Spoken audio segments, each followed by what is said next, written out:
Bismillahirrahmanirrahim. Alhamdulillahirabbil alamin. Wa bihi nasta'inu ala umuri dunya waddin. Assalatu wassalamu ala asyrafil anbiya'i wal mursalin wa ala alihi wa sahbihi ajma'in. Qala mu'allif hadzal kitab rahimahullah nafa'ana bihi wa bi ulumihi wa barakatuh fid dharain. Melanjutkan syarhul waraqat mengenai hukum selanjutnya yakni hukum sahih. Halaman 21, was-sahihu min haitsu wasfuhu bisihhati bi an istajma'a ma yata'allaqu bihi an-nufudhu wa yu'taddu bihi bi an istajma'a ma yu'tabaru fihi syar'an.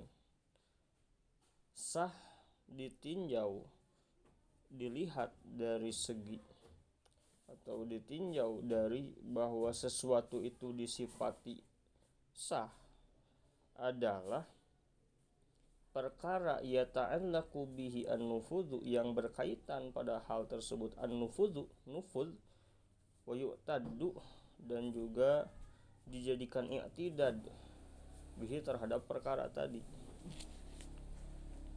Bi anistajma'a ma yu'tabaru fihi syar'an, yaitu di saat perkara tersebut telah melengkapi hal-hal yang dipertimbangkan oleh syara' akdan, baik berupa akad, secara akad, kana au ibadatan atau secara ibadah. Jadi hukum sahih secara definisinya adalah ma yata'allaqu bihi an-nufudhu wa yu'taddu bihi, sesuatu yang berhubungan, yang telah berhubungan dengan nufudz dan i'tidad. Nah, selanjutnya apa itu nufudz, apa itu i'tidad? Jika melihat pada syarah al-waraqat tidak diperinci lagi apa itu nufudz dan i'tidad. Kita melihat pada hasyiah an-nafahat bahwasanya nufudz bin nufudz wa huwa ay mayatasifu bin nufudz wa huwa bizalil mujamati, dengan zal yang memakai titik, al-bulugu ilal maksudi. Nufudz adalah tercapainya suatu tujuan, seperti misalnya jual beli. Tujuannya ialah supaya pembeli dapat memiliki barang yang dibeli dan penjual dapat hak memiliki atau dapat hak milik atas uang yang diterima dari si pembeli. Fil bai'i wal istimta'i fil nikahi wa huma sepanjang. Contohnya seperti itu. Jadi tujuan, tercapainya suatu tujuan itu nufudz. Kalau misalnya dalam pernikahan itu tujuannya apa? Istimta. Ya, kebolehan berhubungan seksual yang awalnya haram menjadi diperbolehkan, halal bahkan dianjurkan. Lalu i'tidad adalah telah melengkapinya seseorang atas perkara yang telah ditetapkan syarat, seperti syarat dan rukun.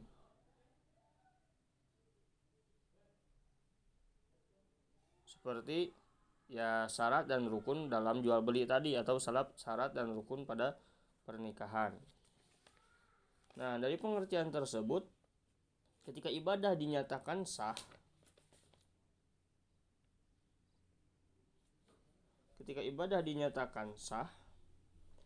berarti syarat dan rukun di dalamnya telah terpenuhi. I'tidadnya sudah terpenuhi. Dalam ibadah tidak ada istilah nufudz, tidak ada tujuan, capaian tujuan kalau dalam ibadah.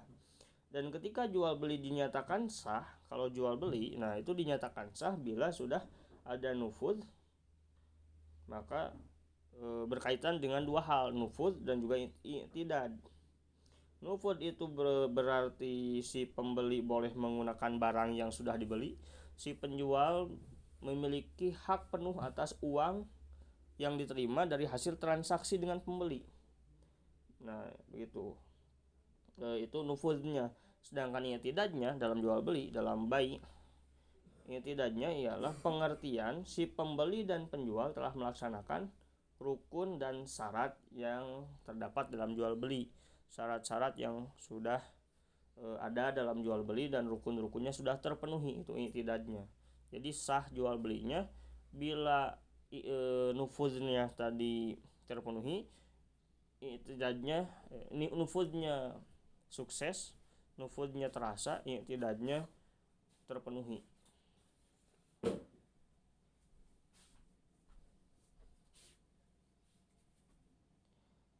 Lalu ketika dalam ibadah tidak ada istilah nufud, tidak adanya tadi definisi nufud itu al-bulughu ilal maksud, pencapaian suatu tujuan, maka bagaimana standarnya atau tolak ukur sah dan tidaknya ibadah?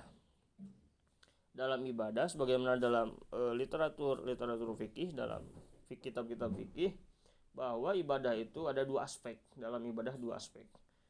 Yang pertama dengan prasangkanya orang mukallaf, bidzonil mukallaf, dengan prasangka orang mukallaf, dan juga dengan kenyataan yang sebenarnya.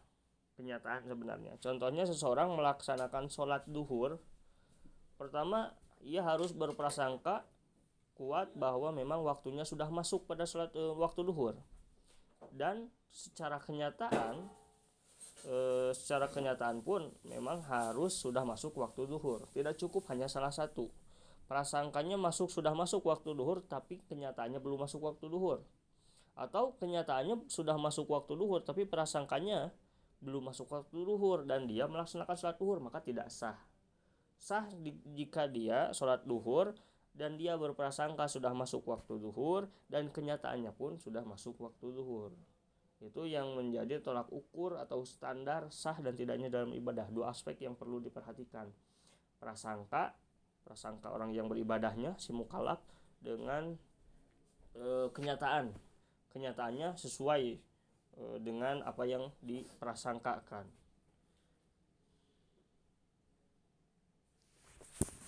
Wallahu a'lam.